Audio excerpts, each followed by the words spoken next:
proud dealer of Polywood Outdoor Furniture with Climate Tough and a 20-year warranty. They also carry Pentair pool equipment, pool toys, and the Big Green Eggs. It's the perfect time to turn your backyard into your everyday oasis this summer with Luxury Pool and Spa, celebrating 50 years in business. Take it from a happy customer, they are the best. Live the life of luxury with Luxury Pool and Spa. Check them out online at luxurypoolarkansas.com.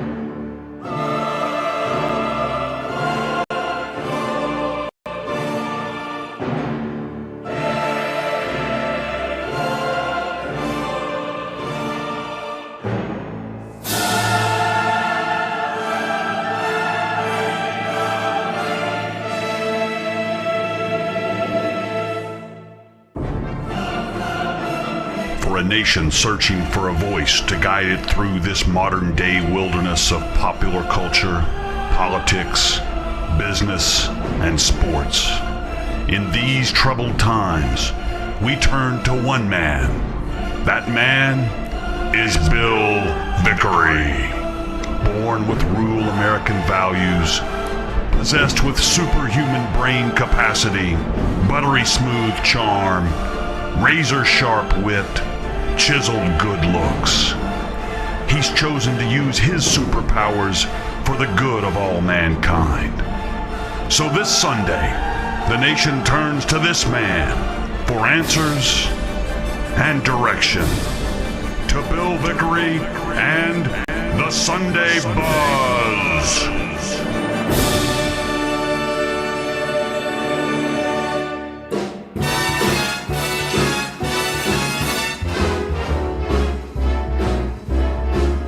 How lucky can one guy be?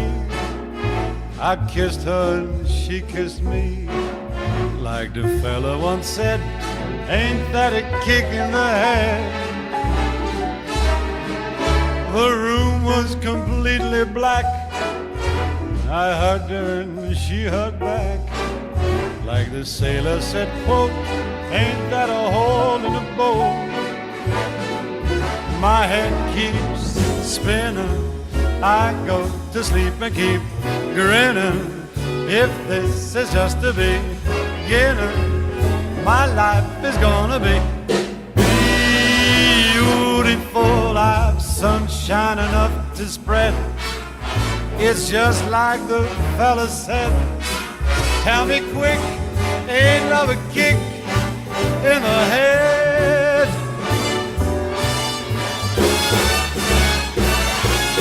Well, here we go, boys and girls.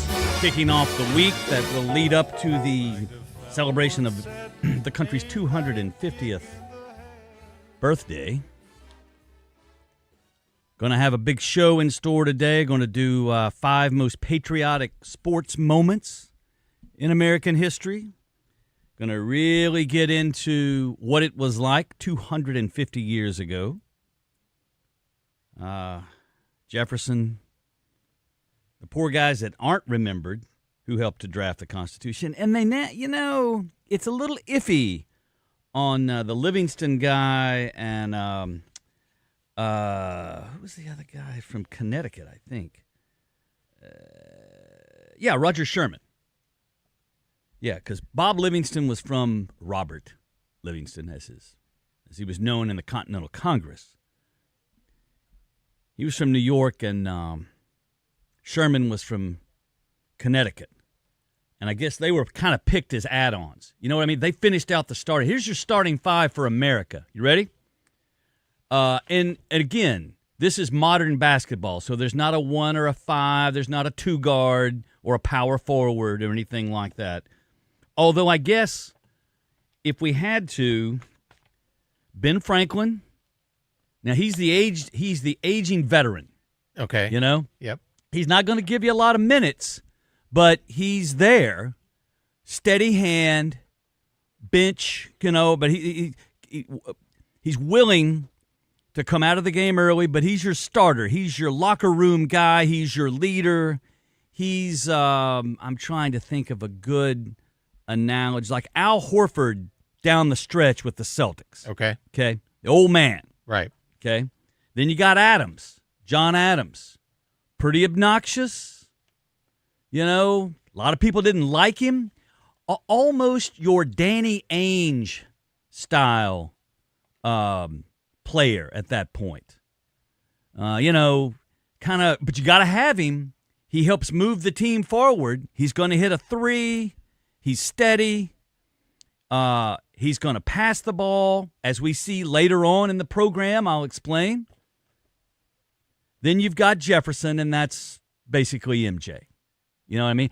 In some ways, it's Jefferson and Adams are Scotty and Michael. Okay? They get into a beef later in life. And then Roger Sherman and Robert Livingston, and they're going to get the least amount of applause. You know what I mean? If you're at the old Chicago Stadium, and now you get your starting lineup, he's 70 years old. He shook 'em up in Paris. He discovered electricity. Ben Franklin. He also founded the University of Pennsylvania. John Adams. He's scrappy. 6'1" guard who distributes the ball from Queens, New York. John Adams. No, he's from Massachusetts. So then you get Sherman and Livingston announced, and now, Thomas Jefferson is MJ. That's your starting five. That was the committee that was picked to write the Declaration of Independence. And Jefferson, man, talk about a wild ride there, boy. I mean, a true paradox, Thomas Jefferson. Because he literally wrote the Declaration of Independence and wrote the words about all men being free, that it was the natural right for life, liberty, pursuit of happiness. And I'm going to get into it. We're going to die. We're going to break it down. We'll go to the film room. We're going to break down the Declaration. The airing of grievances that also exists inside the Declaration. For all of its glory, there's a laundry list of grievances that the Continental Congress points out. What is this, Festivus? It is a very, you're just basically missing Frank Costanza. Right. But Jefferson was so he literally writes the words that all men are created equal, and then turns to his personal valet, who is a slave and works for Jefferson. Okay? Robert Hemings, who was by all accounts a close friend, well-educated by Jefferson and the Jefferson family. And Hemings is there as he's writing the Declaration. And so the paradox, the mind-blowing nature of Jefferson turning to him and going, "What do you think about this, Bob? All men are created equal." Yeah, boss, I'm a slave. I mean, Not all men. But you want to go even deeper down the Jefferson rabbit hole? I mean, and this is where it gets, this is next level. This is Real Housewives, Kardashian. This is Kardashian level nuts, okay? And I say that, but you got to remember, where Jefferson lived is kind of the sticks, And Richmond, Virginia, there was no Washington, D.C. in Virginia, Maryland. It's it's a buggy ride or two from Richmond. So let me take you down. So Jefferson is writing the Declaration, right? Okay. And Robert Hemings, his personal valet and by all accounts friend, but a slave. Okay. Guess who his sister was? Sally Hemings, the woman that was Jefferson's slave lover, who birthed children by Jefferson. Okay. Nutty? Crazy? Bizarre? It's like, it's not quite Chinatown level, but it's right there. Right. Okay. Let me go even deeper down this weird, twisted tale. Okay. So Robert and Sally Hemings' mother, Betty Hemings, okay, who was sort of the de facto grand dame of the Monticello, or the area where Jefferson was living at the time. Okay. She sort of ran things. I mean, Jefferson's married. I'm going to get it. But get this. So Betsy Hemings, excuse me, Sally Hemings and Robert Hemings, the valet and but both slaves, the mother of two of Jefferson's children, Sally Hemings and his lover. Okay, their mom, the man who gave birth to both of them, was a white male landowner named John Wales. Okay? So, okay, well, he also was the father of Jefferson's wife, Whoa. Martha Jefferson. I mean, he makes Bill Clinton look like that John Wales, boy, hello. So that technically made Sally Hemings the half-sister of Jefferson's wife, Martha Jefferson, and consequently Jefferson's sister-in-law. I mean, it is, you're just missing Ned Beatty and Reynolds and John Voight. So, yeah, that's going on. Talk about a wild scene there, boy. No doubt. Ay, ay, ay. Now, Jefferson later freed Robert Hemings and allowed, he led life as a free man, but only after he trained his replacement. So that's what's going on there. Okay? That's just the tip of the iceberg, boy. We're going to get into, so no show next Sunday, July the 5th. So today, we're focused in on what it was like in Philly. They weren't climbing up light poles then. Or maybe they were. I don't know. It's Philly. I think it was a very different Philadelphia, Pennsylvania than it is now off of Broad Street up there. They weren't booing Santa Claus. They weren't back booing then. Santa Claus, right? Who knew that all of this history and the moment that makes America would lead to Eagles fans? So let's take a break. We get back. We're going to talk. We're going to talk about what it was like, what led up to the creation of the Declaration. It wasn't like Jefferson woke up on July 3rd and went, "That's due tomorrow. Dadgummit. Crap, I got to get started." A lot of the personalities involved. George Washington. And well, I'm having some technical difficulties over here with Simon and Garfunkel. And let's do this. This is sad. This is not good. Let's so all it's going to be today is great patriotic American music. So let's see, there we go. Let's hear from Jay-Z. Like I consider we got. Let's do this. Let's just hit a break and I'll try to fix this over here and then we'll get into the Declaration of Independence. Back with more after this.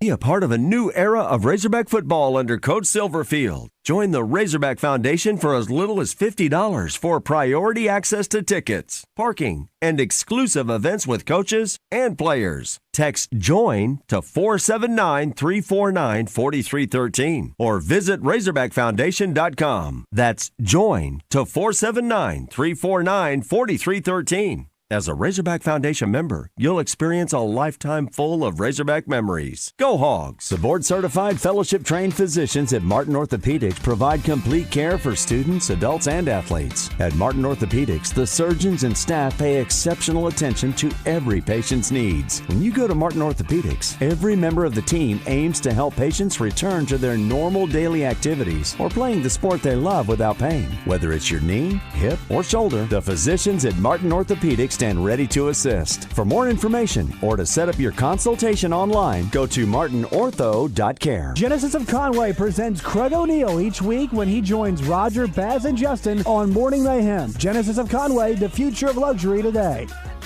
Hello, I'm Brett Rogers, President of Capital Technology Group. You might know us as Capital Business Machines, but our new name represents our growth as one of the state's leaders in business technology. When you've been around for 80 years like we have, you learn a thing or two about change. But what will never change is our commitment to our clients. We're still the same reliable team here to meet all your technology needs. Capital Technology Group is bigger and better than ever before. Learn more at captg.com. Joe Fallon did something smart. He saved hundreds on auto insurance switching to Progressive. With that money, he commissioned a portrait of himself. Does Joe already know what he looks like? Yes. Do guests know what he looks like? Also yes. But not as art. It's Joe's savings, and if he wants to spend it on a velvet painting of himself with a white tiger at his feet, we say, roar, Joe, roar. Switch and see if you could save with Progressive and treat yourself. Progressive Casualty Insurance Company and Affiliates. Party at your place this summer? Fix things up inside and out with July 4th deals, now at Lowe's. Get up to 45% off select major appliances and save up to an additional 25% off when you bundle select major appliances. Plus, save $80 on the select Charbroil Performance Series gas grill, now $299. Our best lineup is here at Lowe's. Valid through 7/8. While supplies last, selection varies by location. See Lowe's.com for more details. Listen each Friday during Drive Time Sports for the basketball insider in Arkansas. It's Bart Reed, made possible by Martin Orthopedics, with locations in Little Rock, North Little Rock, Cabot, and Hot Springs Village. Staffed with fellowship-trained orthopedic surgeons and sports medicine specialists. For more information on the web, go to martinortho.care. More of the Sunday Buzz with Bill Vickery. You are now free to turn up the volume as loud as you want.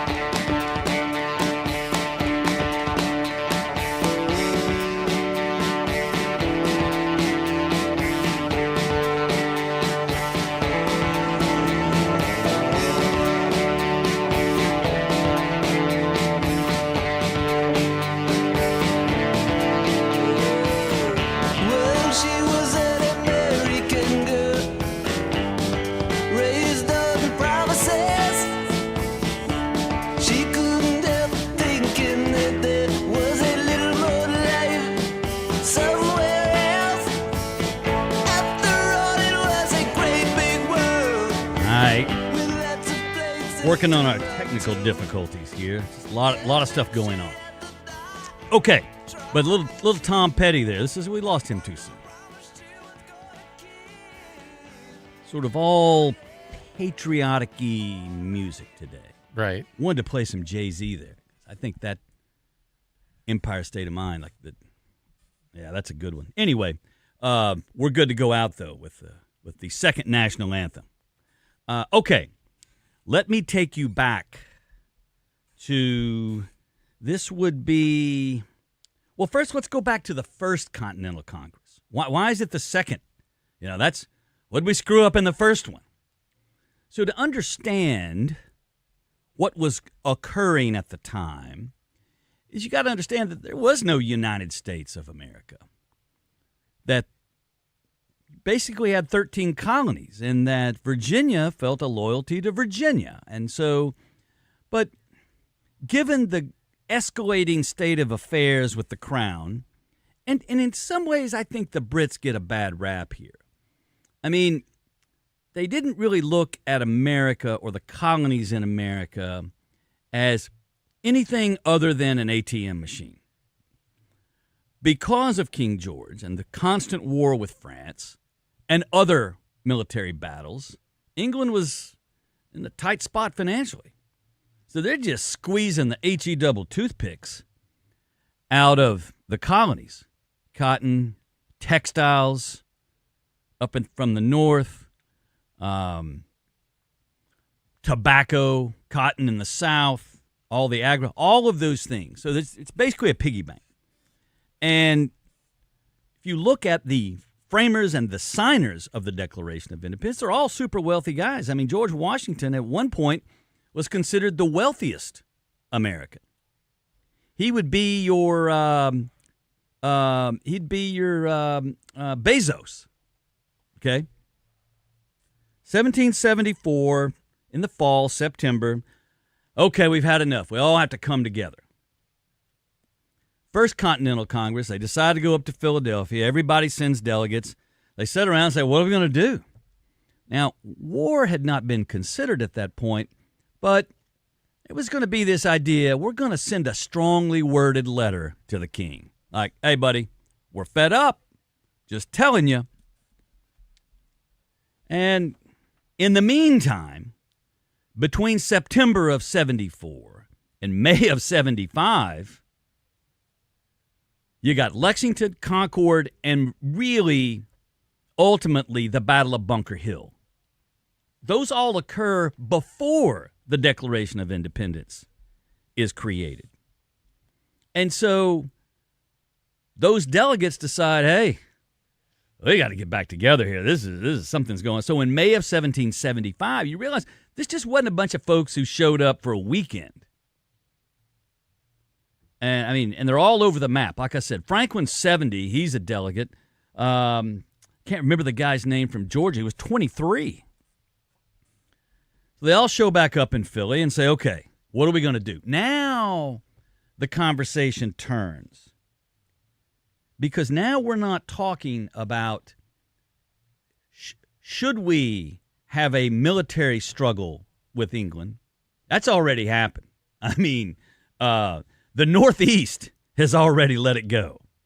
You know, that's the fuse has been lit in Bunker Hill, while technically a military loss for the colonists in Massachusetts, really a win, both emotionally and embarrasses the British military, how the general commander is humiliated. He offers to kill himself. You know, that's turned down. And so now you got these guys coming together and say, what are we going to do? And you have to understand, too, that there's real confusion when the Second Continental Congress comes together. Because we're all pretty rich. And, you know, life's been good to us over here, except King George. So are we trying to create independence from the crown, or are we just basically saying, you've got to treat us like British citizens? You know, Magna Carta said you can't tax us without representation. You know, the crown can't really be that. You know, a lot of this stuff needs to be run through Parliament. Like we need to be treated like regular British citizens. That was, to some degree, the prevailing thought in the country. Because at the time of the Declaration of Independence, a massive percentage of citizens in the Americas were born in Great Britain. So build a wall. So that's the mood when people come together. All right? Well, what happens? What's the big deal? Out of the blue, the first, quote, influencer in the United States, okay? If TikTok and Instagram were out, and, I've often said about both of those, you could have someone recite a cure for cancer on Instagram, and it will get about 200 views. But some random girl in Savannah, Georgia, shows her butt walking down the street, that's going to get 1.2 million. In this particular case, thank the good Lord that Instagram and TikTok wasn't around. First of all, the Chinese would own it. But America's first big, quote, influencer, Thomas Paine, he writes Common Sense. And in it, he lays out the case for why America should be a free nation or a free grouping of colonies. We don't need to be a part of the crown. And it's important to keep in mind about Paine. He was born in England, but much like we see later on with Grant, that Paine was a man created for his moment, like Grant was in the Civil War.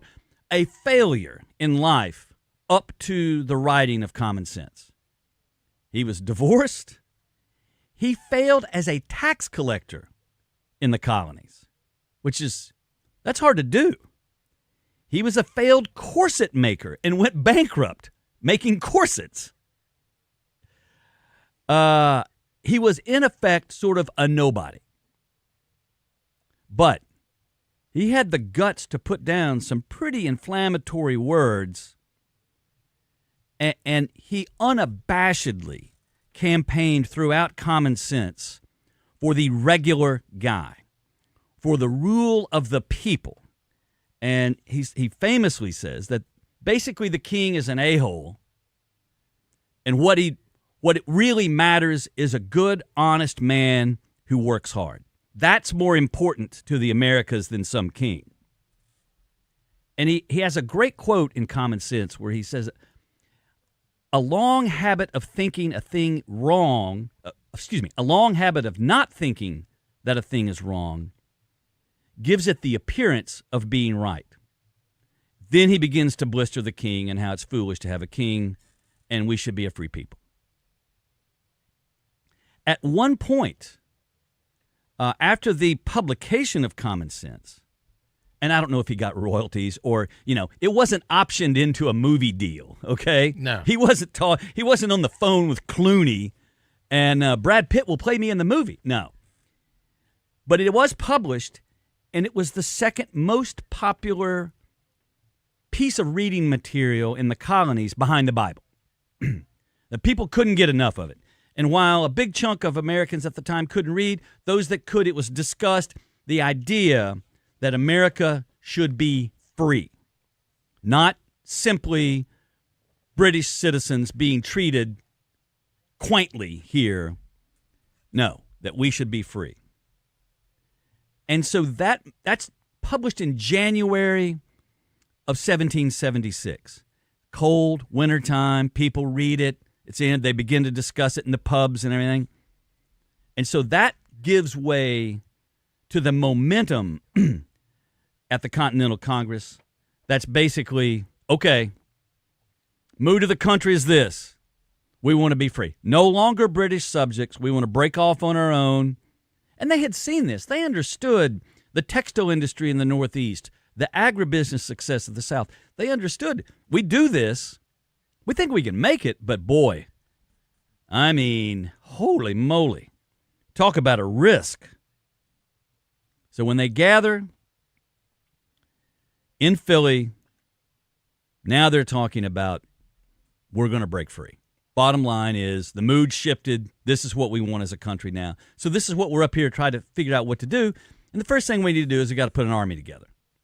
And it's interesting that George Washington shows up as a delegate from Virginia.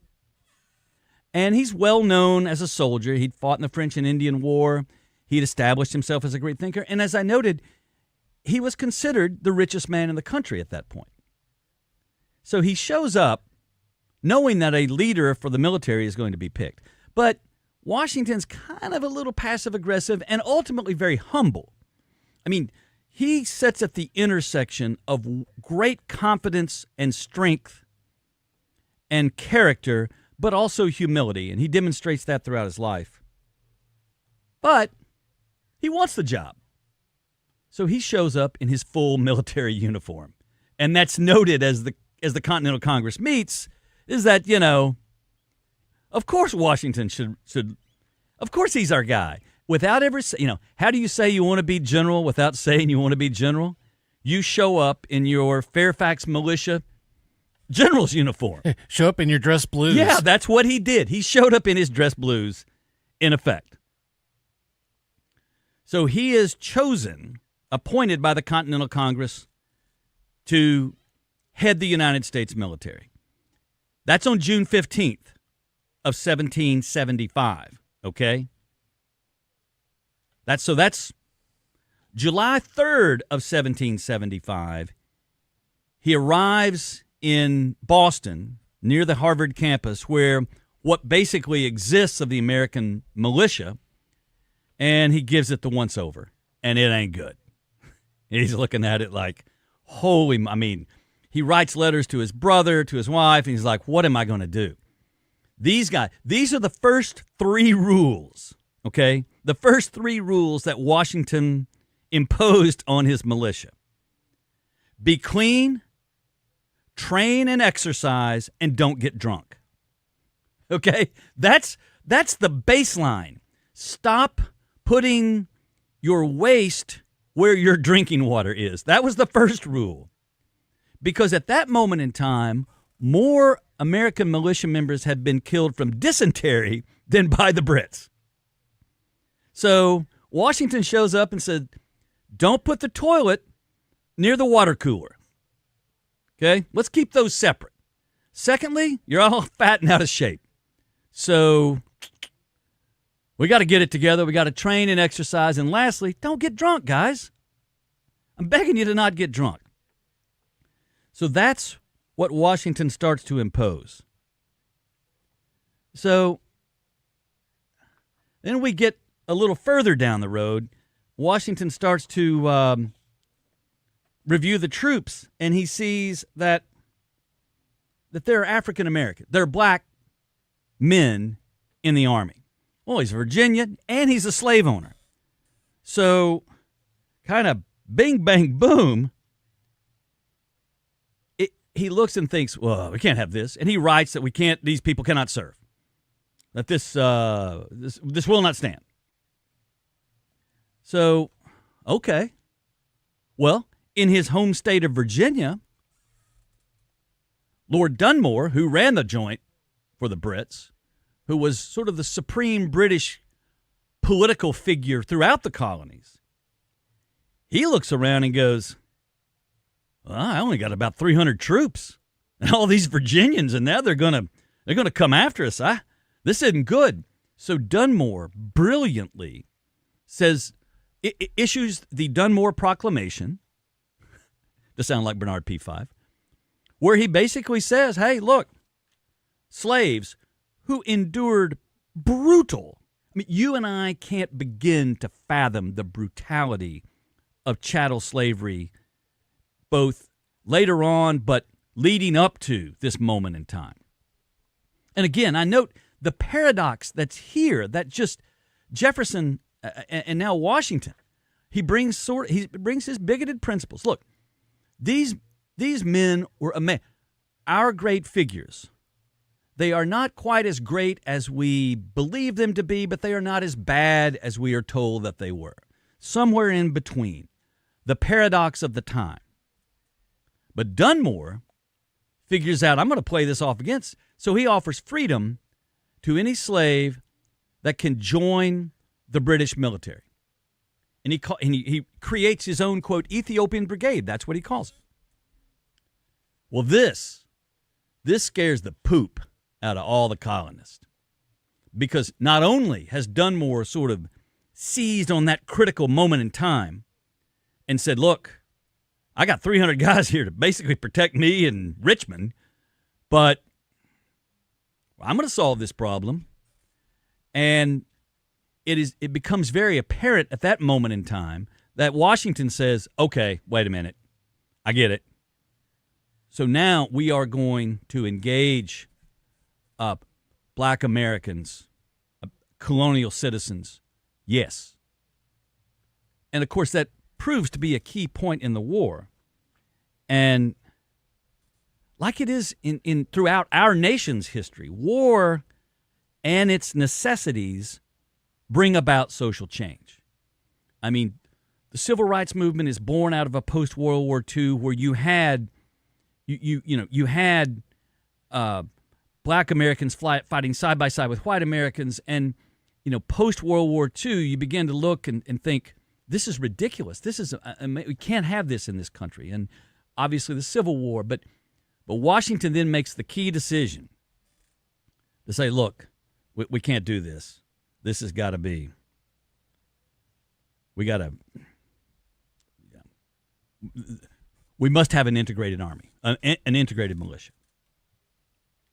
So it's in that spirit, that we start to give way to June of 1776. And we'll get into that after the break, but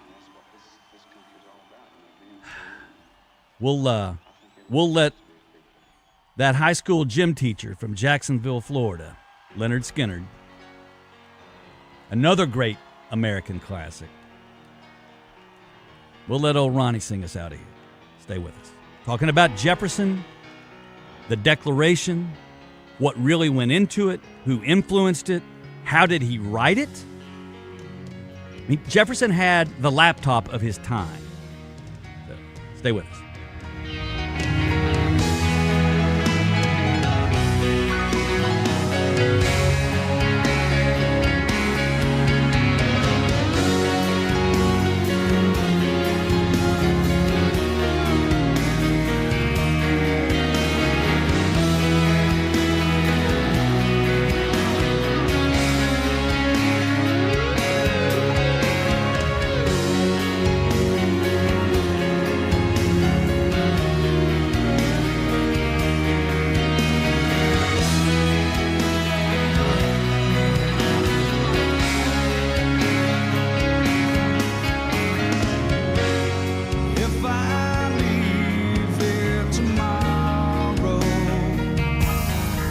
Shipments of spring and summer fashions are arriving at Bell & Sword. That means swimwear from Saks, Peter Millar golfwear and shirts, Johnny O's store within a store. Be sure to check out the Faraday line and Martin Dingman shoes and leather goods. So hurry in for a great value on quality men's clothing at Bell & Sword for your spring and summer items, and you'll look fantastic. Bell & Sword, 1011 Oak Street in downtown Conway on Facebook and Instagram.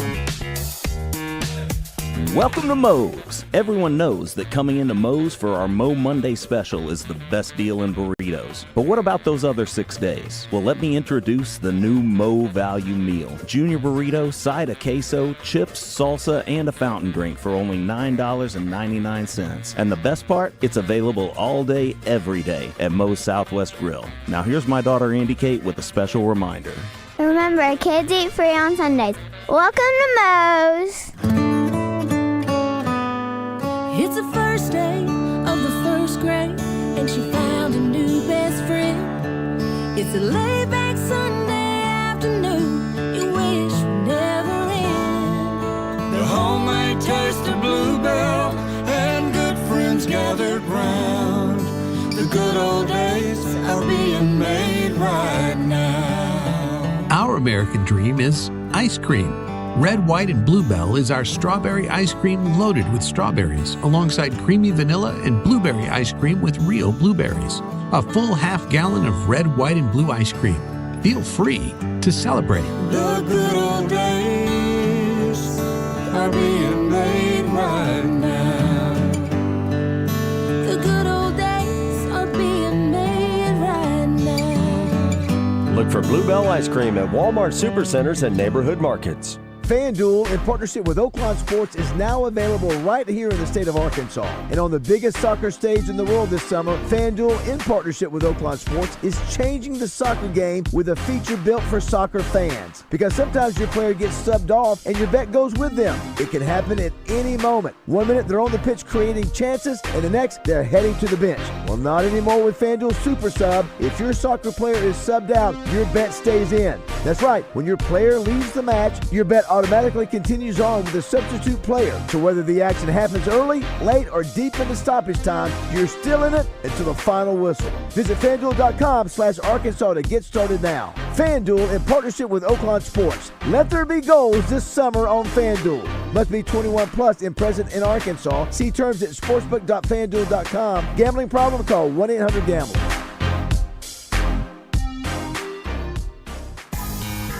Shipments of spring and summer fashions are arriving at Bell & Sword. That means swimwear from Saks, Peter Noir golf wear and shirts, Johnny O's store within a store. Be sure to check out the Faraday line and Martin Dingman shoes and leather goods. So hurry in for a great value on quality men's clothing at Bell & Sword for your spring and summer items, and you'll look fantastic. Bell & Sword, 1011 Oak Street in downtown Conway on Facebook and Instagram. Now, more of the Sunday Buzz with Bill Vickery. It's existential, yet it's so accessible.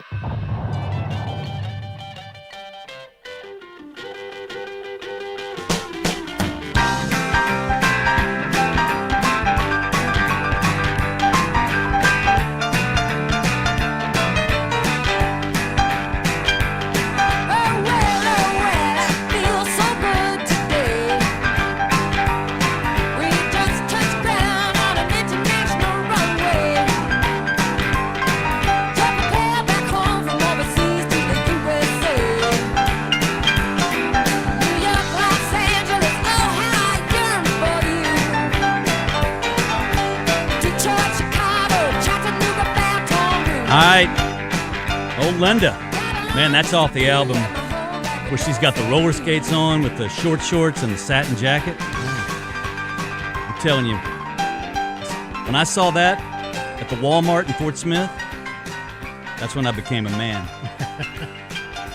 America, right there. Linda Ronstadt in 78. America. 78 or 79. All right. Okay, let's go back and reset the scene. June 1776.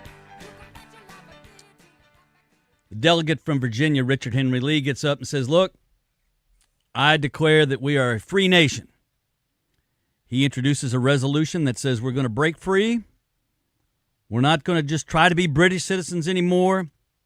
Let's get it on, as they say in the square, in the octagon. Let's get it on. Freedom. And the Continental Congress appoints the 5-person committee. I've already told you they are the starting 5. Franklin, Adams, power forward Livingston, the off guard Roger Sherman, of course. MJ is Thomas Jefferson. So they all get together to meet, and Adams, who's kind of the obnoxious, loud, who is Paul Giamatti, okay? He is Paul Giamatti. Basically starts to articulate it. He'd been the strongest member of the Continental Congress, pushing for freedom, separation from create our own state. He turns to Jefferson and says, look, you need to be the one to write this. You take a stab at the first draft, okay? And Jefferson sort of demurs and says no, and Adams says, look, people hate me, so if they know I write it, they're naturally going to oppose it, and you're a better writer than I am, so get to it. So Jefferson retreats to basically an Airbnb, second floor of a brick mason's home in Philadelphia, and he has his little writing desk, and he begins to create. And so, like I said in the first segment, it wasn't like on July 30 he went, oh, crap, that's due tomorrow. You know, he didn't pull an all-nighter. So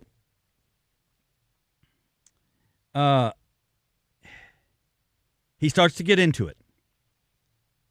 And as we've noted in the first hour, Robert Hemmings, his valet and slave, who's well-educated, sits and they discuss back and forth the draft. And by the way, Jefferson keeps a copy of the first draft because once it's submitted to the Continental Congress, this is after Franklin and Adams have kind of tinkered with it, but all 5 agree. Okay, here we go. Boom. They turn it in. And then the Continental Congress begins to change big sections of it. And Jefferson was really peeved about that. And in his entire life, he kept a first draft and said, imagine how great the Declaration is. He keeps it and goes, this was better. These guys screwed it up. My editors screwed it up. So Jefferson begins to create the document. And it basically, he puts it into 3 phases of the Declaration. And he writes it for the world, not for the United States or for the American colonies. He writes it for the world as a document. And they basically, the preamble, the airing of grievances in the middle, and then the actual declaration itself. And Jefferson was heavily influenced by John Locke. And if you've ever studied the theory of politics, Locke was consumed by freedom of the individual. To be the most free is the greatest human experience. And later in life, Jefferson and Adams will become bitter. And as a matter of fact, you think Trump, Kamala Harris was bad. Jefferson, Adams running against one another. Keep in mind how close they were. They grew to become bitter enemies. They later reconcile and write back and forth, and then, of course, they famously pass away on the same day, hours apart. But Adams believed in a strong central government and sort of an elite group of leadership. Jefferson believed in decentralized government and power of the individual. We're still having that debate today. Mm-hmm. But Adams, was Jefferson's cheerleader then. But basically he breaks it into the three categories as I described. And he writes in the preamble something that is so profound that it goes on to inspire the Dutch Revolution, specifically the French Revolution, the second most massive outbreak. I mean, at the time, the bigger than the American Revolution, the French Revolution. Now, they had the guillotine, and they ended up killing Robespierre, who started the whole thing. But the Mexican Revolution, all of these, it's no coincidence that these happen afterward, and they all reflect in their declaratory statements some of what Jefferson wrote. We hold these truths to be self-evident, that all men are created equal, and they are endowed by their Creator with certain inalienable rights, that among those are life, liberty, and the pursuit of happiness. Now, we recognize that today. But as a professor of mine at Hendrix once said, you got to realize these were revolutionary thoughts to say everybody's equal in the United States. Paradoxically, no, they weren't, because there's still slavery. Women couldn't do it. But the country has evolved under that principle to say all men are created equal, to understand that we are all created. Doesn't matter who your daddy is or some trust fund. The theory put forward by Jefferson, we are equal. Continuing on, as my professor used to say, America's the only nation up to that point in time in the history of the world that was created by a document. The only nation that Jefferson took ideas, put them down on paper, and that became the country. The only time in history to that point had that ever happened. He then, like great Americans, begins to list out the grievances. You have standing armies, you tax us without representation, you can take our property from us without any due process. There is no trial by jury. That indeed the king is both. And most of these grievances note that you're treating us like second-class British citizens, and so screw you, buddy. Mixed double finger. Here we go. We're breaking free.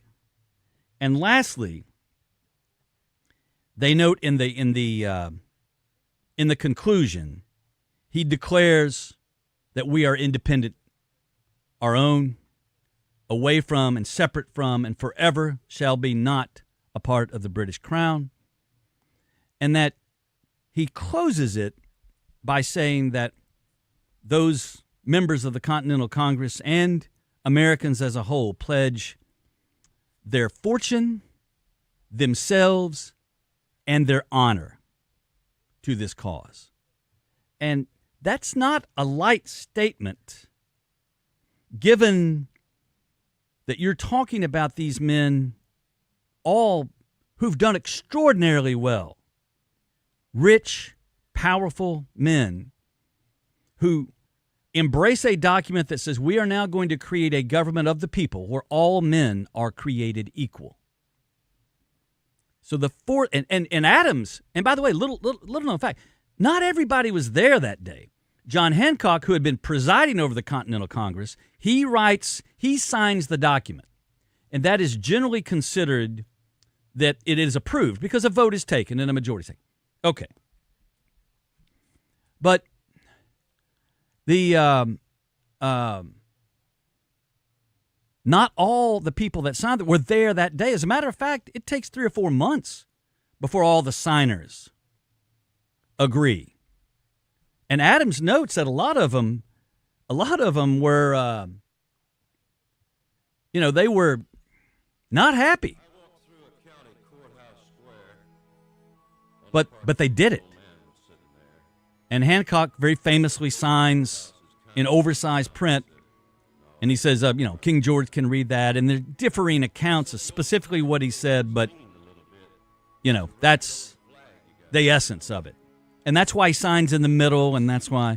And you see kind of a hodgepodge of signatures because the document itself was moved around. So not everyone signed it at one time, but they all did ultimately sign it. And you know what's interesting, too, is that, what was the lady's name that owned the print shop? She later is affixed to Mary Catherine Goddard. So what you see in the National Archives and what you see played out, that big, huge piece, that's considered the Goddard broadside. So when they want to print it, they take it to Baltimore to a printer, and it's owned by a woman named Mary Catherine Goddard. Well, she was the most successful businesswoman in the colonies at the time. Her brother had started several newspapers, and he was a screw-up and left to do something else, and she took him over and ran them and was successful. And she had her name affixed to it, not because she wanted to, but as the printer of the document as it moved forward. That's why so many copies of the Declaration, she's a woman, but her name appears as the printer. And so you think about what these men and these people did at that moment in time in Philadelphia. Hot, sticky. They potentially gave up all their fortune and their lives, certain death. Bizarrely, 2 of the signers of the Declaration were captured by the Brits during battle. They didn't know who they had, and they were eventually swapped and got out. But 250 years ago, a lot of people captured an idea and decided to take that forward. It had never happened in history, and it's still a great experiment. She's in good shape for the shape she's in, 'cause she's been through the fire before, and I believe she can take a whole lot more. So we raise her up every morning, we take her down every night, we don't let her touch the ground, and we fold her upright. On second thought, I do like to brag, 'cause I'm mighty proud of that ragged old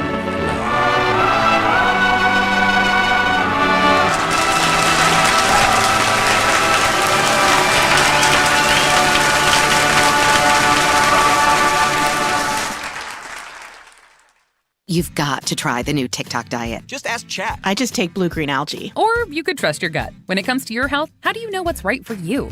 That's where Viome comes in. Viome is a simple, at-home gut health test that analyzes your real-time biology to give you personalized nutrition guidance and custom supplements. Not trends, your biology. Learn more at Viome.com/know. V as in Victor, IOME.com/KNOW. And use coupon code VIOME50 to save $50 off your purchase. Celebrate 4th of July savings happening now at the Home Depot with select appliances starting at $398. Plus, get free delivery on appliance purchases of $398 or more, no membership required. Get a Whirlpool fridge with easy reach zone to keep tall items organized and accessible. And upgrade to a washer-dryer tower with UV clean technology to reduce bacteria in the wash without fading fabrics. Shop top brand appliances now at the Home Depot. Offer valid June 17th to July 8th. U.S. only. See store online for details. Injured? There's only one number you need to know. 888-8888. At Rainwater Holton Sexton, no case is too big and no insurance company too strong. Just dial 888-8888. Future you wants to have fun on the 4th, so get set in one stop. At Target's 4th of July sale. Get 40% off women's dresses, skirts, and shorts. And for the kiddos, shorts are 20% off. What's a celebration without something tasty? Frozen treats are BOGO 25% off.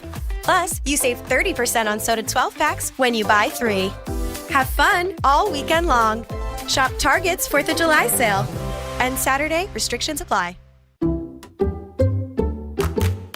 Did you hear? Allstate car insurance now costs even less.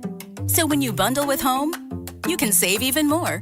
Check Allstate first to bundle and save with a new lower auto rate. You're in good hands with Allstate. Not available in every state. Only applicable for new auto insurance business. Rates will vary by several factors, including how you purchase the policy. Potential savings may vary. Allstate North American Insurance Company and Affiliates, Northbrook, Illinois. Pat Bradley joins Randy and Rick each week, courtesy of Razorback Camper Sales in Hot Springs, where you can get a 20-foot Salem starting at $14,990 during their 2026 liquidation sale. Find them online at RazorbackCamperSales.com. Hey, it's David Basil from my good friends at Bath Fitter. I've been working with Bath Fitter for over a decade now. They're a family-owned business that's been around for over 40 years, and I can vouch for the outstanding work they do. They are the pioneers of the acrylic bath industry. Bath Fitter offers a one-of-a-kind remodeling process that's easy and stress-free. They offer a wide selection of beautiful and functional showers in all shapes and sizes, and with their seamless one-piece walls and hundreds of design options, you can refresh your shower space in no time. They can even convert your existing bath into a shower. And get this, they've had over 2 million installs of fantastic showers and tubs across the South, with thousands of those coming right here in the natural state. At Bath Fitter, they are the manufacturer, installer, and service provider. No subcontractors involved in the process. All are employees of the company, so they own the entire process. Right now, they have an amazing offer. 0 down, 0 payments, 0 interest for 12 months. They understand that families are struggling with high prices, so they are making this special offer to help. Check them out online at bathfitterlittlerock.com and tell them Basil sent you. There's nothing better than calling the Hogs with your fellow Razorback fans. Now's the time to start making lasting family memories with the Hogs by joining the Razorback Foundation. Annual memberships start as low as $50 per year. The financial support provided by Razorback Foundation members makes a once-in-a-lifetime experience possible for more than 465 student athletes. Your gifts provide scholarships, academic support, training in nutrition, as well as professional and personal development assistance. Razorback Foundation members earn access to season tickets, priority seating and parking, tailgating, invitations to exclusive coaches and player events, as well as discounts to local restaurants and Hog Heaven stores. Your support will help the Razorbacks continue the path of success and bring home even more SEC and national championships. Text JOIN to 479-349-4313 or visit RazorbackFoundation.com for more information. That's JOIN to 479-349-4313. Can't wait to see you on the hill. Go Hogs! River Valley Tractor is here to help you turn your dream projects into reality. You love your land, and you have plans for it. During Kubota Orange Days, you'll love the great deals on their versatile, reliable lineup. Stop in today for the best deals of the year. Now through June 30th, 0% financing available or save up to $5,500 on select compact tractors.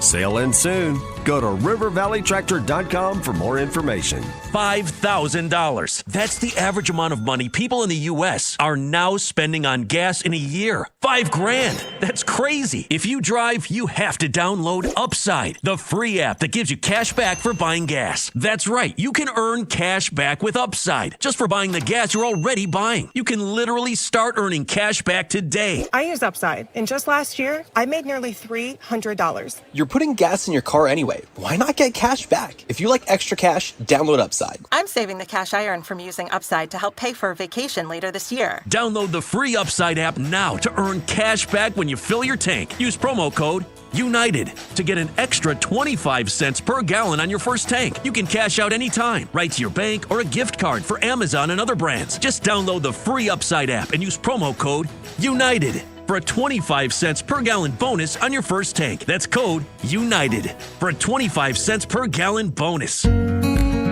This is Justin Acree.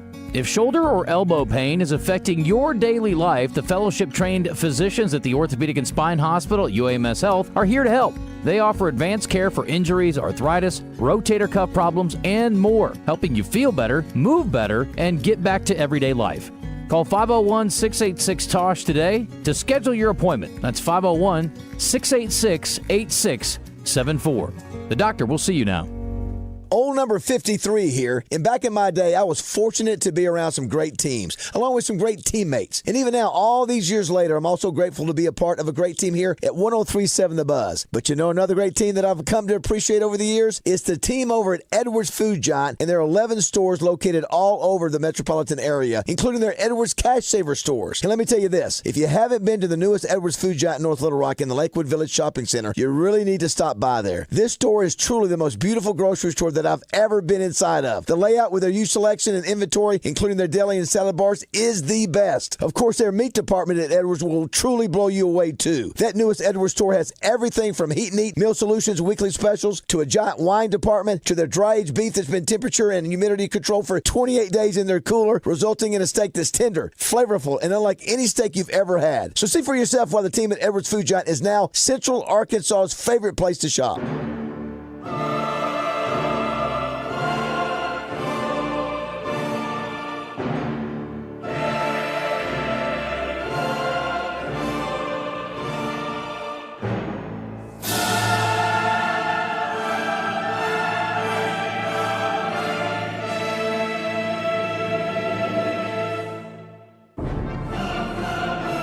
For a nation searching for a voice to guide it through this modern-day wilderness of popular culture, politics, business, and sports. In these troubled times, we turn to one man. That man is Bill Vickery. Born with rural American values, possessed with superhuman brain capacity, buttery smooth charm, razor-sharp wit, chiseled good looks. He's chosen to use his superpowers for the good of all mankind. So this Sunday, the nation turns to this man for answers and direction. To Bill Vickery and the Sunday Buzz.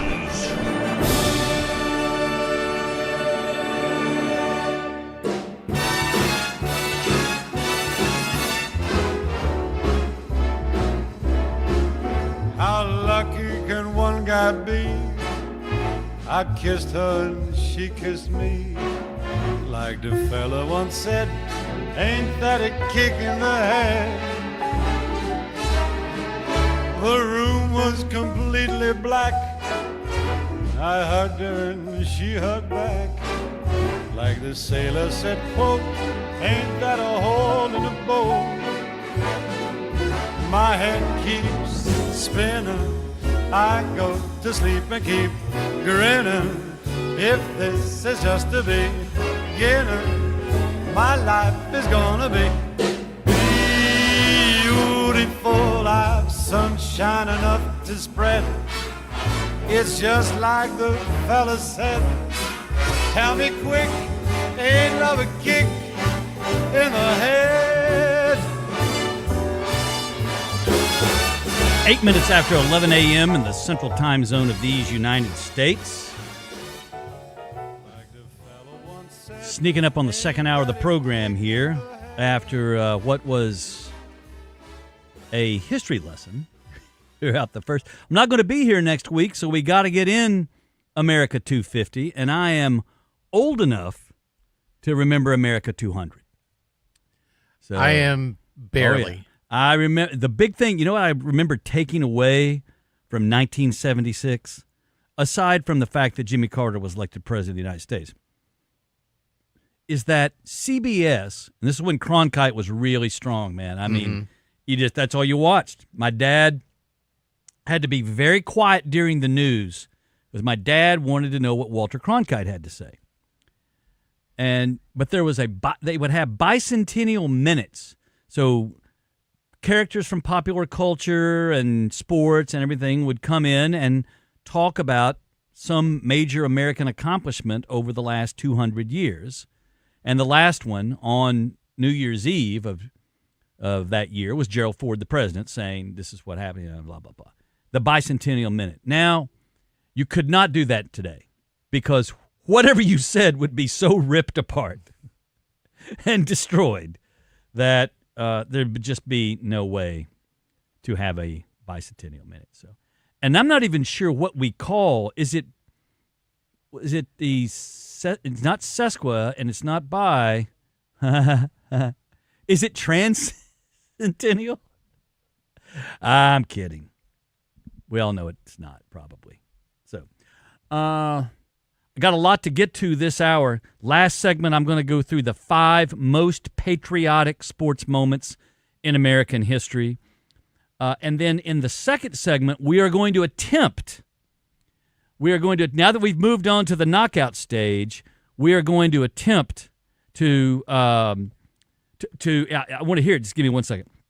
We're going to attempt to join our soccer analyst, the man who knows the most about European sports, Sir John Scrimshire from London.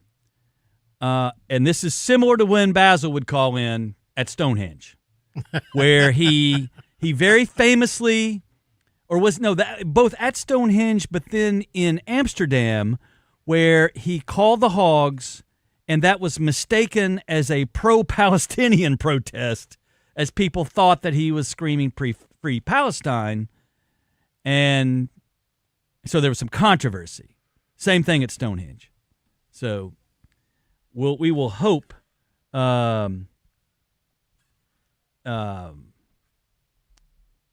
we'll hope this is. We're going to try it in the next segment. We'll see. This could harken back to the old days of the Buzz when the Vickery show would always start out. Can you hear me, Coach? Coach, can you hear me? Can you hear me? So, just in time for America's 250. Now, what is it, Todd? Semi-quincentennial. Yeah, exactly. That's Super Bowl Xi Jinping. XVI, whatever. To quote our dear friend Stats Norsworthy, Super Bowl Xi Jinping, Super Bowl 11, XI. So it's sesquicentennial? Yes. That's like a lot of these names for World Cup great soccer players. Semi-quincentennial. Right, yes. Exactly. Abramovich. We finally got it just in time for semi-sesquicentennials. We have naming rights for the football stadium in Fayetteville. People were getting a little peeved. It's not in Arkansas. I don't care. I mean, you think, I try to think of any other stadium. I mean, these are all national corporations. Tyson is an international corporation that's headquartered in Arkansas. Walmart is a global conglomerate that's headquartered in Arkansas. The fact look, smart move in that's a credit union that obviously wants to break into the Arkansas market in a big way. They're Kansas and Missouri, and they're roughly about the size of First Security Bank, I think, in terms of assets under management. And so name the stadium. Seems like it falls pretty well in line with a lot of naming rights deals. And as, again, these stadium naming rights, because you're not going to call it, nor am I, not out of protest or anything, it's Razorback Stadium. But the TV deal really drives the naming rights lucrative nature. And so you say, look, hey, we do this deal. Now, what is a little odd is it's not going to start for a year, and then it's going to go normal. I spoke to a friend who's in the business because I wanted to get a sense of what is this like. What is it, $4.5 million or $5 million a year? $5.5 million. $5.5 million a year. With the $70 million something total.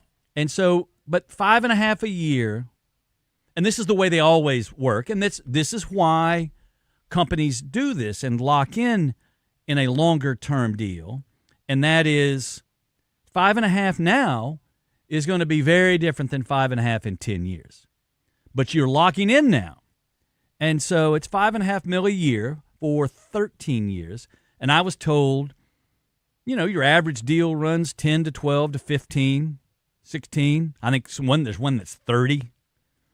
But that's pretty much in line.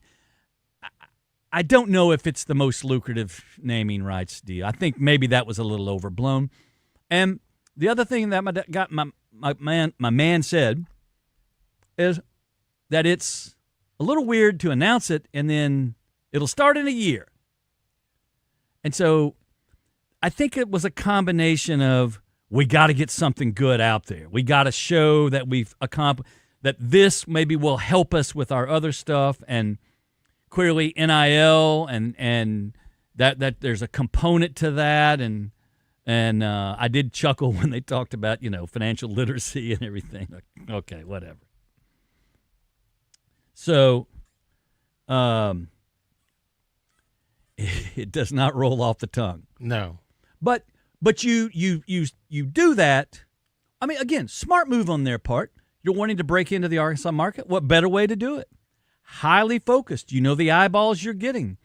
That's why you see a lot of these.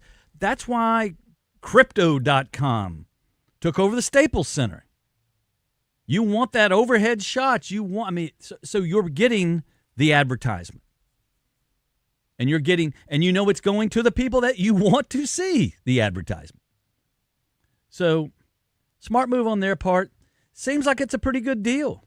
And so hats off there. Now, what we don't know, how big a piece does Learfield take since they negotiated the deal?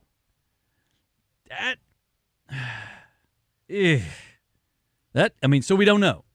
We don't know what their piece of the action is. Maybe it's small, maybe we don't know.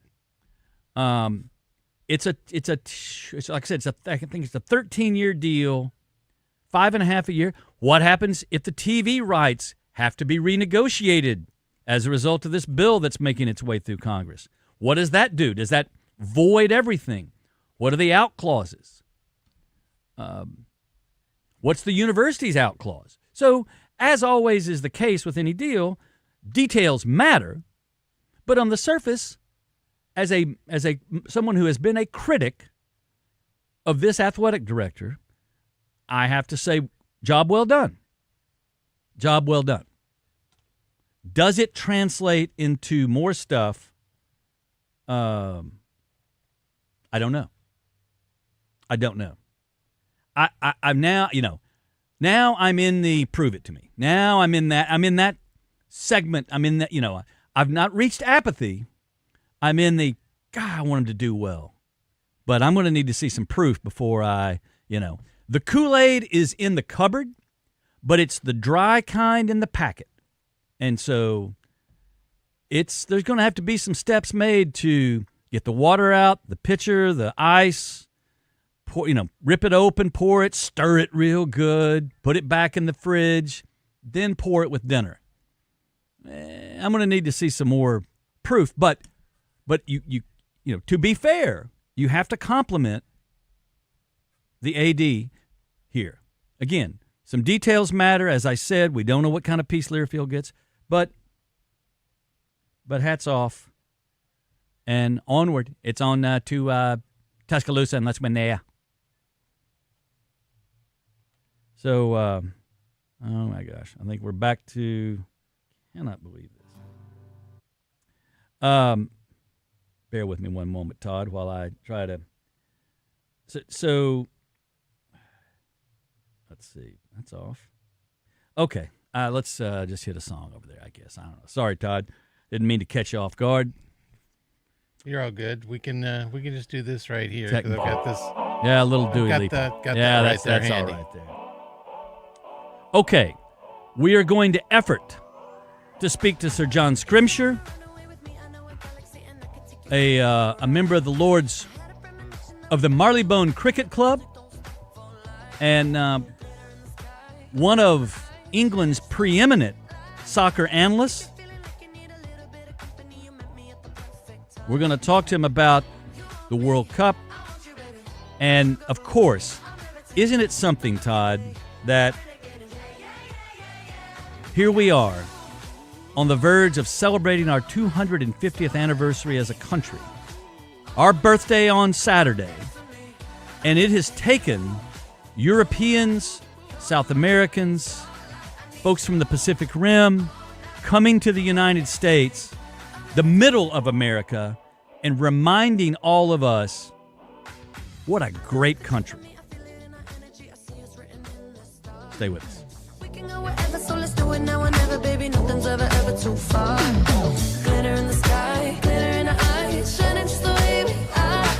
I feel like we're forever every time we get together, but whatever, let's get lost on Mars.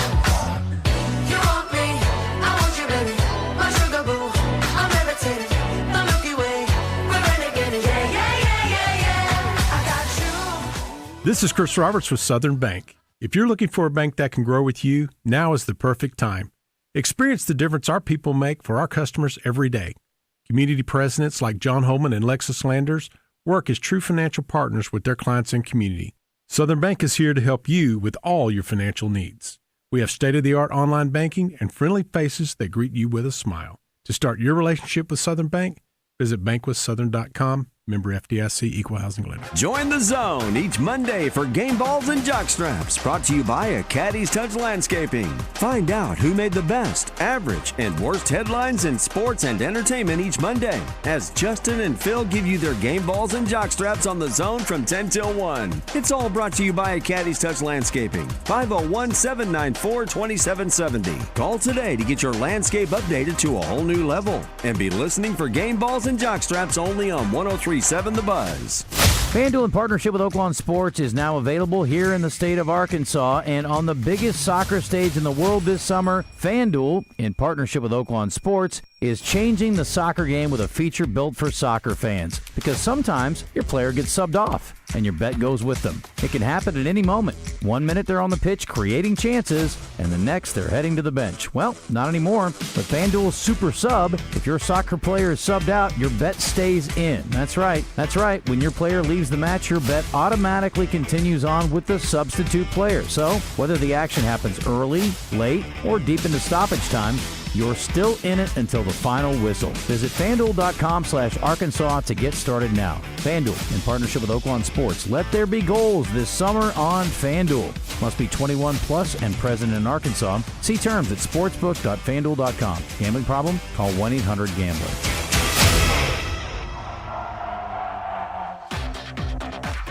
Thank you for joining the Sunday Buzz.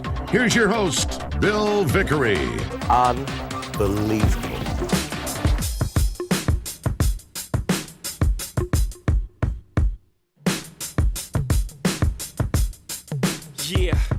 Yeah, I'm out at Brooklyn. Now I'm down in Tribeca, right next to De Niro. But I'll be hood forever. I'm the new Sinatra. And since I made it here, I can make it anywhere. Yeah, they love me everywhere. I used to cop in Harlem. All of my Dominicanos right there up on Broadway. Brought me back to that McDonald's. Took it to my stash spot, 560 State Street. Catch me in the kitchen like a Simmons whipping pastry. Cruising down A Street, off-white Lexus. Driving so slow, but BK is from Texas. Me, I'm out that Bed-Stuy, home of that boy Biggie. Now I live on Billboard, and I brought my boys with me. Say what up to Tata, still sipping my top. Sitting courtside, Knicks and Nets give me high five.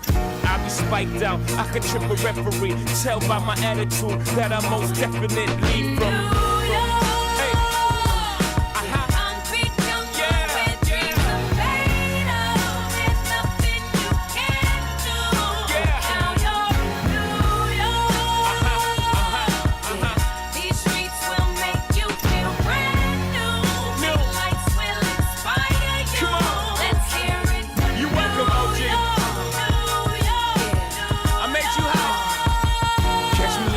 With OG at a Yankee game. That made the Yankee hat more famous than a Yankee can. You should know I bleed blue, but I ain't a crypto. But I got a gang of walking with my click though. Welcome to the melting pot. Corners where we selling Africa been by the. All right, thank you, Todd, for catching that. With much effort, we hopefully will now be able to bring in John Scrimshire from London.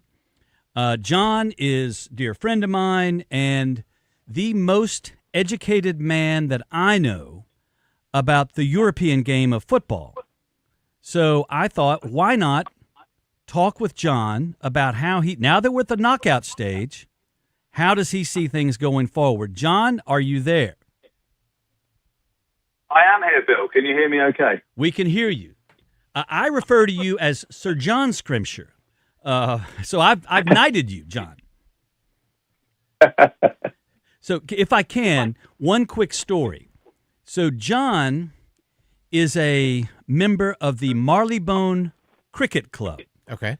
One of the most exclusive clubs on the planet Earth that now has a, how long is the waiting list? How many years? 22 or 23, John?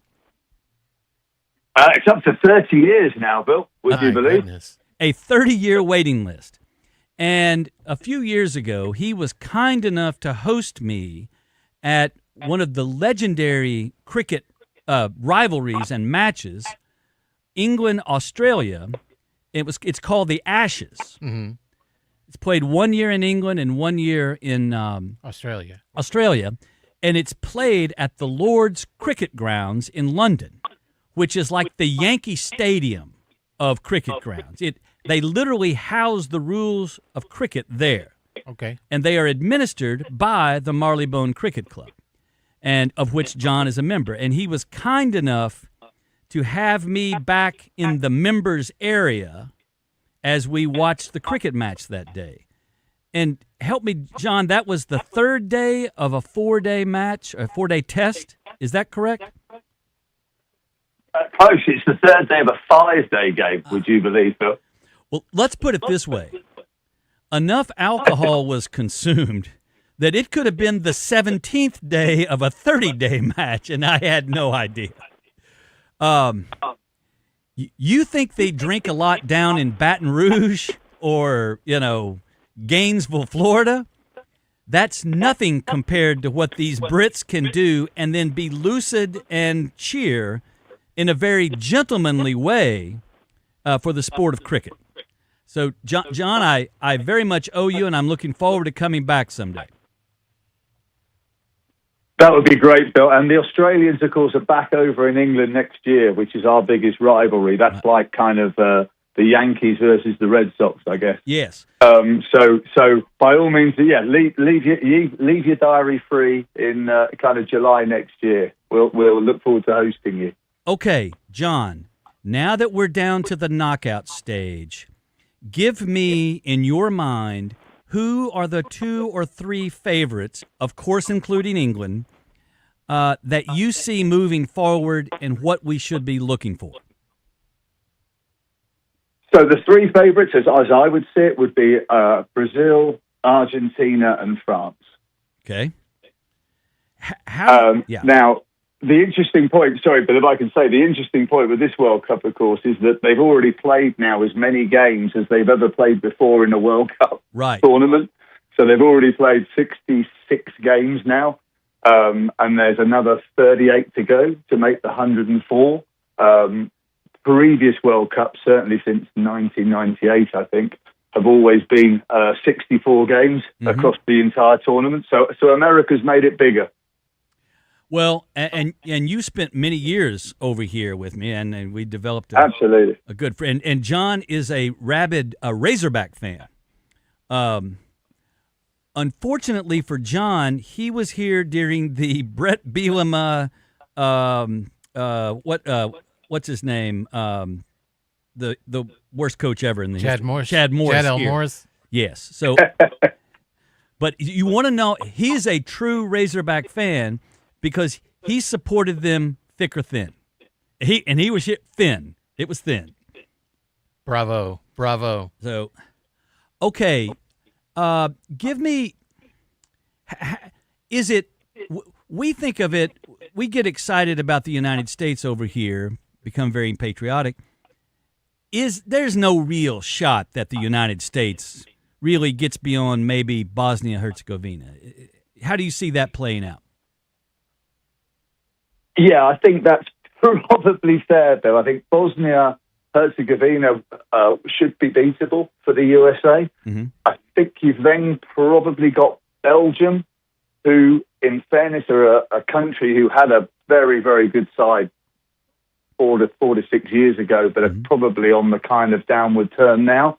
So there's a possibility there. But then you should meet, I believe, Spain. Yeah. And then that for me will probably be they'd be going out time. Yeah.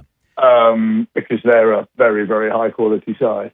How do you see England and Harry Kane advancing? Well, obviously, with my England hat on since 1966, we're obviously going all the way. In reality, we'll hopefully beat the Democratic Republic of Congo, which is our next round. Right. We've then got a very difficult game against Mexico in Mexico City. And their record there is extraordinary. They've I think they haven't lost there for, someone told me, maybe it's 50 or 60 games at home. It's a mad record. And then if England win that, then we've got Brazil in the quarterfinals, which again, Brazil are one of the kind of gods of football. So I have to say, I think it's going to be very difficult. But in Harry Kane and probably Jude Bellingham, we've got two of the best players in the tournament. So maybe we have a chance, but we're going to have to improve from what happened last night. Through the group stages, who would you see? Would Messi be considered the leader for the Golden Boot now, as we just look how players might stand? So you would say three. There's probably four players. So there's Messi, there's Messi of Argentina, Mbappe of France, Haaland of Norway, which in fairness they probably won't progress as far as Argentina or France, but Haaland is arguably now the greatest striker or certainly one of the greatest strikers in the world, and of course our own Harry Kane. So between those four, you would think that's kind of, if you were betting on it now, it will be one of those four will be the Golden Boot. If I was betting now, I'd probably say Messi. It seems like, from a coverage standpoint here in the United States, that Messi has only improved upon his reputation, whereas Cristiano Ronaldo seems to be taking a hit. I know he had a brace in the last game, but in the last match, but are you getting that same coverage in Europe? Do you see that playing out the same way, or is it different? No, I think that's fair, Bill, to be fair. I mean, Ronaldo's 2 years, maybe 3 years older than Messi. It may even be a little more, but that's certainly 2 or 3 years. I would say Ronaldo is firmly on the downward turn of his career. Messi seems to just have an energy that's extraordinary. And the other point that's been made by commentators here is that the Argentinians don't just rely on Messi, whereas when Ronaldo plays for Portugal, they seem to just rely on him. And then when he doesn't play for them, actually the rest of the team comes together. So that seems to be the discussion that's happening, that's sort of been commented on here, is that Messi is kind of a part of the Argentina side, whereas Ronaldo seems to be more of an individual. Good point. Give me a dark horse. As we start knockout play today, give me a dark horse team that maybe won't win it all, but you could wake up and be in the final and go, wow, didn't see that. I would say Holland, without a doubt. Their history in the World Cup is they've never won it, but they got to the final in '74, they got to the final in '78, and they got to the final in 2010. And they so often have overachieved on what everyone thinks they should. With a country the size of Holland, it's really not a big country at all. So that would be my dark horse. Okay, final question. You lived here in the States, and you lived here in Arkansas, became a Razorback fan, but you traveled the country a great deal. Is the reporting in Europe, and specifically in Great Britain, as prominent as it is here in the United States about the Scots and the Brits and the Norwegians and the Japanese, and all enjoying America? Is that messaging out there on the European side, or is it just something we here in the United States really are absorbing? No, absolutely. I think a World Cup is it's every 4 years. It's only happened twice in America. I know you're sharing it with a bit of Canada and obviously with Mexico. But it's been since 1994. There hasn't been one in America. I think the stadiums are being reported on back in the UK as being state of the art. I think there's been a little bit of controversy, as you're probably aware, Bill, around the pricing of tickets, but that's not down to America. That's down to FIFA. Right. But in terms of the infrastructure and the stadiums itself, everything I'm hearing, everything I'm reading says, everybody thinks it's absolutely first class. Okay. Give me a prediction on who you see in the final match and who you see winning it all. I'm now going through looking at it, going, who could it be? Right, I'm going to go, because I'm being a patriot, I'm going to go, it's going to be an England versus France final. I believe that's possible.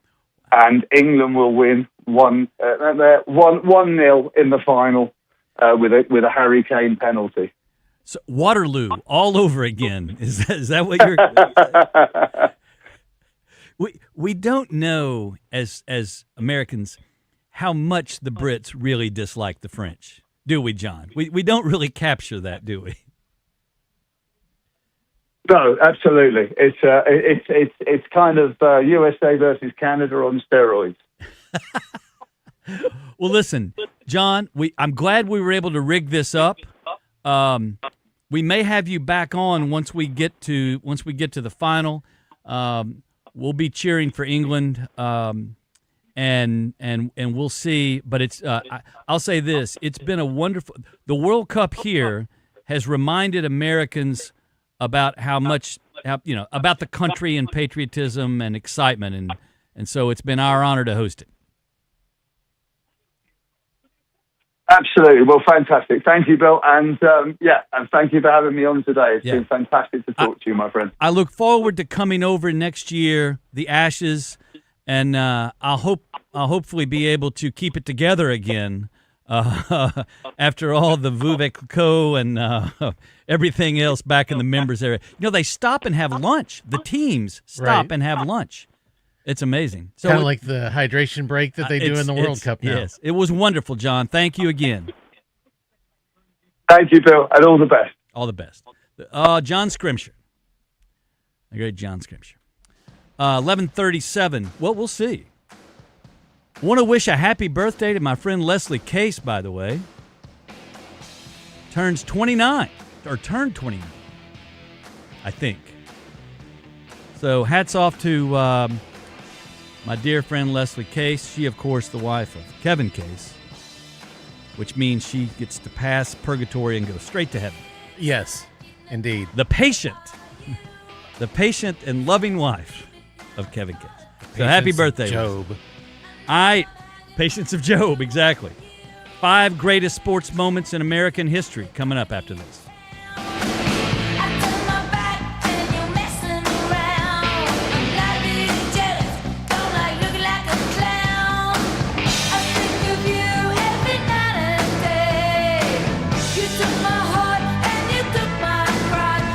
BKC Home Builders are the premier home builders, providing custom builds and remodels. No matter what size your dream is, BKC will walk you through all the phases, from house plans to landscaping, to make your custom home as beautiful as you imagine. The team at BKC will be with you through the entire process. If you're looking for commercial building or remodeling, BKC has your commercial needs covered as well. BKCHomebuilders.com or find them on Facebook. That's BKC Home Builders in Hot Springs. Attention! If you suffer from consistent pain in your joints caused by arthritis, overuse, or injury, you may be a candidate for a revolutionary therapy that could revitalize damaged tissue. This approach can provide long-lasting relief from pain in your knees, shoulders, hips, and other joints with no surgery, no drugs, and no downtime. To find out if you're a viable candidate, you may request a free consultation from QC Kinetics by calling 501-600-2763. Instead Instead of masking the symptoms, it goes to the root of the problem to resolve it at its source. Already used by thousands of satisfied patients nationwide, this joint pain therapy is available right now to the public, but only for qualified candidates. Again, to find out if you're a viable candidate for this therapy, you may request a free consultation by calling QC Kinetics at 501-600-2763. That's 501-600-2763. Tune into The Zone each week when Susan Erwin Proud shares her keys to the weekend music events calendar. Brought to you by Willie D's and Big Red Dog Productions. Big Red Dog Productions is your gateway to music excellence in Central Arkansas and beyond. Visit entertainersguide.com to see the weekly calendar and submit your shows. Chris Kane joins Morning Mayhem each Monday to mix it up with the guys. Chris Kane on Morning Mayhem is presented by Trader Bill's. Trader Bill's, your one-stop shop for all things lake. You're listening to the Sunday Buzz on 103.7 The Buzz. It brings us together. And now, here's Bill Vickery.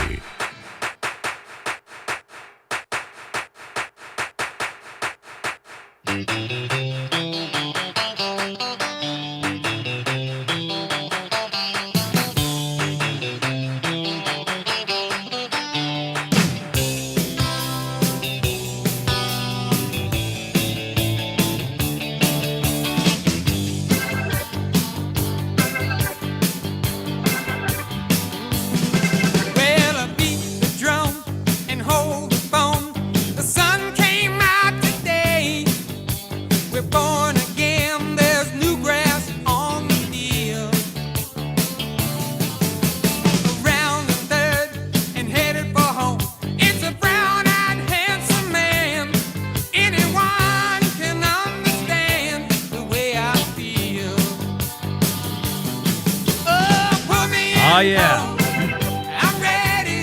Okay. Many thanks to my friend John Scrimshire for doing that.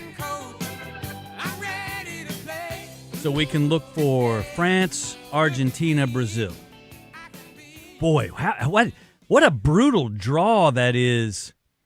If they each win their first knockout stage game, that England goes to Mexico City to play Mexico. That's Tampa in the Super Bowl being in Tampa. You know? Pretty much. I mean, it just is. So I think we play Bosnia-Herzegovina. On Wednesday, yes. Basically a country that was saved by the United States. Exactly. And the UN. You go back to the Croats and the Bosnians. Now, I'm not so sure what Herzegovina really adds to the picture, you know? Like, I'm pretty sure Bosnia, if you're a Bosnian, you don't identify as a Herzegovinian, right? I mean, it's like Trinidad and Tobago. Yeah, are you really need Tobago? Do you? You know, Turks and Caicos. Is Caicos? Are there like Turks and then there are Caucases? So it's Bosnia-Herzegovina, but do you think the Bosnians go, boy, I guess we got to take the Herzegovinians with us, but geez. I guess if we have to. We have to. So that's Wednesday. Now the matches start to happen, bing, bang, boom, right? Now this is where depth and everything comes into play. We'll see if the last-second loss to Uruguay was a fluke, we just played our subs, rest everybody, or a little bit of the bubble has burst, and here we go. But I'm with Scrimshire. We should beat the Bosnians. Even perhaps without Christian Pulisic. Maybe not ethnically cleanse them, as was occurring in the mid-'90s. Right. Between the Bosnians and the Croats and the Serbians. Boy, that was brutal. But, well, anyway, okay. Now I got to get into before we get out of here for the day. So not going to be here next Sunday. Swept up in America 250. The semi-sesquicentennials. Somebody smart just said, "Don't try that. Just say America 250. Let's just roll with that, and not try to say that every time we come on the air. America 250."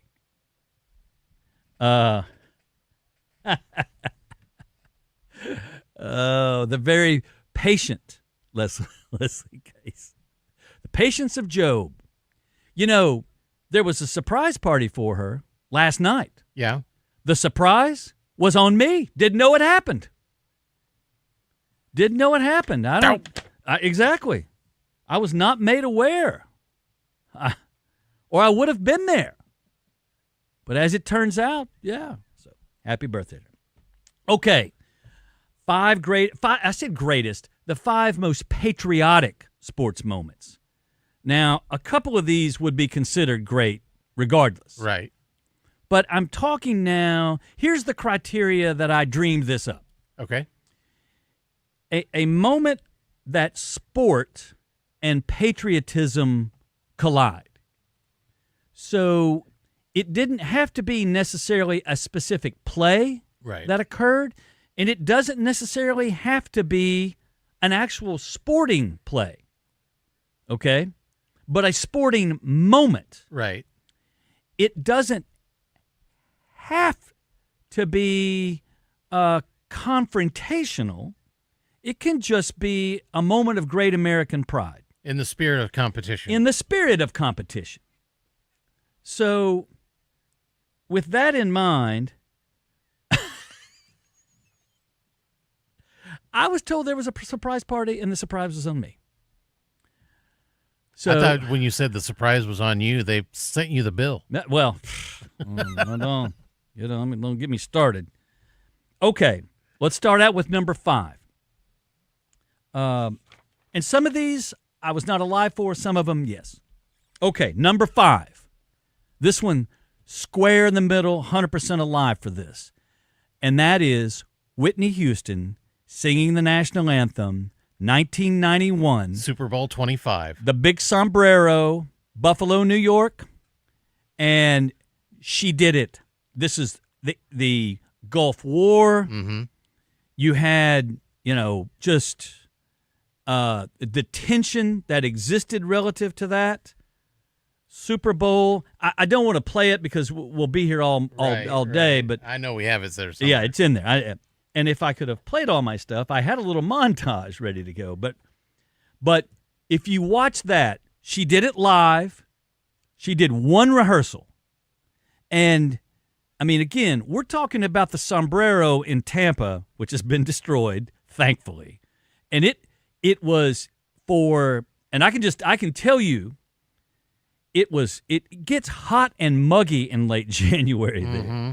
And she did it in a warm-up suit. Yeah. She just marches out. I mean, can you imagine today the hoo-ha that would go into it? And this was pre-Bobby Brown. Yep. This was Whitney Houston in all her glory, church choir Whitney Houston. I want to dance with somebody, Whitney Houston. And I know Faith Hill, okay, I get it, but for my money, and you could see as she's singing, you can see kind of beads of sweat start to on her forehead. It was done live, one rehearsal. That's it, Sinatra style, on the turf, and just still, for my money, the most moving rendition and most impactful. Her talent and voice and effervescence collided with the moment. Okay. Those of you on our video stream see me shaking my head vigorously in agreement. Okay. Number 4. Now, this I was alive for, but I don't really. This was one of these things that it happened, but early April. So right after opening day, Dodgers, Cubs in L.A., 1976. Okay, so a couple of months before the bicentennial celebration. Okay, 2 people run out into sort of center left at Dodger Stadium, bottom of the first inning. And it's funny when you see the video of this now, no one, I mean, they're out there a long time. They run out with an American flag. They lay it out on the ground. and they're attempting to spray lighter fluid on it and light it on fire. One guy runs out, then his buddy joins him, and from center field with the Cubs, Rick Monday races across the field. Rick Monday, Marine veteran Rick Monday, just reacts. And without knowing really what they were trying to do and not understanding what they may or may not have had, Monday races over, grabs the flag, runs it into the Dodgers dugout. Then security comes out and tackles the two guys. And Vin Scully, the great Dodger play-by-play announcer who's passed on, who was a legend, so brilliantly articulates Monday and what he was doing. And then, of course, they flash old school technology, lights up, Monday makes a great play, standing ovation, crowd goes wild. And Vin Scully, you could hear him say, "I hope they get the bums out of here." The old, that's when he probably had him a Pall Mall, and decided, swing and a miss. Number three, post 9/11, you know what I'm going to say. And I don't care what your politics are. This wasn't about that. Nope. And they played a very powerful, moving. If you remember, they played the first two games. This is the World Series. So now it's October of 2001. Yankees Diamondbacks. These are the Diamondbacks of Randy Johnson and Curt Schilling. And they go on to win it, by the way. Luis Gonzalez. And I've always felt like that was good. Like New York, but it was fair and square, and the teams. And they play the first two in Phoenix, and Ray Charles does this amazing rendition in Game 1 of America the Beautiful. And it's still, like Whitney, but they go back to New York, and Bush throws out the first pitch. He doesn't do it from in front of the plate. The famous conversation he has with Derek Jeter, who says, "Don't bounce it, Mr. President." "Oh, you're not going to throw from the rubber? This is Yankee Stadium. Don't bounce it." And, Bush, of course, a baseball fan and a one-time part owner of the Texas Rangers. And what people don't realize is, Bush went down. They gave him the bulletproof flak jacket to put on. And he couldn't really move his arm. And for those, Dan Bartlett tells a beautiful story about this. And he's down in the batting cage practicing, and he can't get it there. Like, he can't move his shoulder to, and so it's like, well, maybe you really should, forget what Jeter said. Don't. And he goes, "I'm going to do it." So you walk out, and much the same way that I said it was amazing and patriotic to watch soccer fans in Seattle sing a full-throated rendition of the national anthem at a soccer match in Seattle, for all the grief that I give, and deservedly so. You're a soccer fan, you're a liberal soccer fan. Hats off. But the intensity, the patriotism, the raw, open wound that existed, and, the logistical nightmare of a president and 73,000 in Yankee Stadium and all that. But that moment in time captured so wonderfully there. I put that in as number 3. So we've got Whitney Houston, floor the sombrero, 91 Super Bowl, singing the national anthem. We got Rick Monday with the Cubs in L.A., racing from center field to snatch the flag away from two, as Vin Scully called them, bums, before they could light it on fire. And again, if you go back and you now realize, as these guys were making their way out onto the field, they would have been tackled, in foul territory. But, this one guy had about 20 seconds out on the field just by himself. It's just a completely different time and era. And then, of course, Bush throwing out the first pitch, October of 2001 in Yankee Stadium.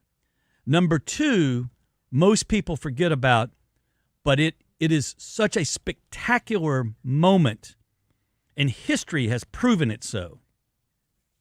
Jesse Owens, 36 Berlin Olympics, 4 gold medals. In the face of Adolf Hitler, in the face of what we now know, Nazi extremism, the brutality of the Nazi regime, the utter and complete despicable nature of the Nazi regime, the idea of a supreme Aryan race, Jesse Owens, who was well known and a great athlete, but no one really expected him to win 4 gold medals. The quiet, humble American who just smoked him. Just long jump, 100 meters, 200 meters. And when you see, especially the 100 and 200, it's him and his American teammate 1-2 in both races. And so, and Hitler famously there to watch the 100 meters, only to see, and then he storms out, and Owens, the picture of sort of America, and unfortunately at a time when we still had a segregated society in America, 1936, depression, horrible economic conditions, segregation, everything. So that's what's going on here. Jesse Owens gets in the blocks, and he's reminded as he's winning all these gold medals, he's reminded of what he's doing. And at one point, the American delegation actually increased security around him. 36 Olympics, Berlin, Jesse Owens at number 2. And of course, if you were not alive in 1980, I can't explain it to you. I can't put you in the moment that Al Michaels so perfectly captured. I can't. The nation reeling from a series of catastrophes. 18% inflation, okay? Hostages taken in a foreign land.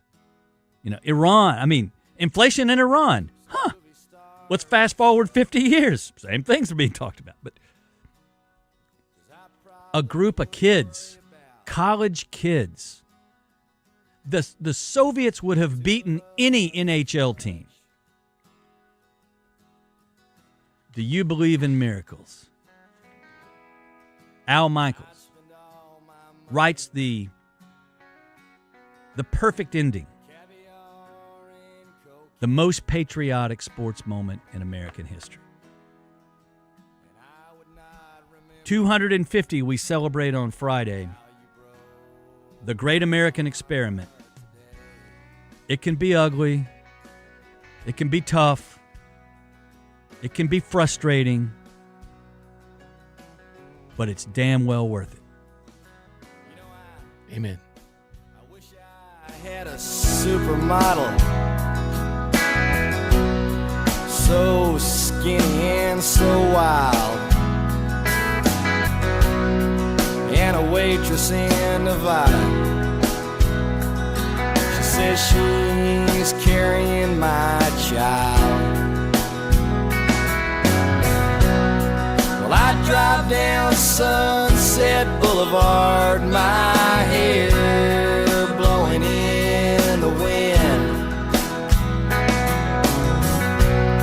and I'd stop at fancy restaurants, and they'd finally let me in. I'd spend all my money on caviar and cocaine, and I would not remember how you broke